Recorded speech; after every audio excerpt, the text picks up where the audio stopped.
आज सकाळ सकाळीच अहोनं ठणकावून सांगितलं होतं 5 वाजेपर्यंत यायचं, आपण आज रंकाळ्याला भेळ खायला जाऊयात.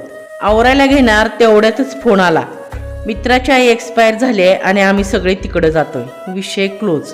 कारणही तसंच होतं, त्यामुळे नो कमेंट्स. पण भेळ तर आज मला खायचीच होती. मग केलं काय, मस्त मिक्सरमध्ये चिंचेचा कोळ, काळं मीठ, हिरवी मिरची आणि गूळ घालून छान बारीक वाटून घेतलं. कोल्हापुरातल्या रंकाळ्यावर संध्याकाळी मस्त जाऊन भेळीचा आस्वाद घेणे अगदी स्वर्गीय सुखच बरं का. पण प्लॅन फिसकटल्यामुळं केलं असं, मस्तपैकी रंकाळा स्टाईल भेळ केली. सासूबाई आणि बाळराजांना घेऊन मस्त झोपाळ्यावर भेळीचा आस्वाद घेतला बरं का. तर भेळीसाठी केलं काय, भडंगीमध्ये मस्त कांदा, टोमॅटो, कोथिंबीर बारीक चिरून टाकली. वरनं टाकलं मस्त फरसाण आणि त्यात टाकला चिंचेचा कोळ आणि वरनं बारीक शेव. झाली बरं का झणझणीत कोल्हापुरी भेळ तयार.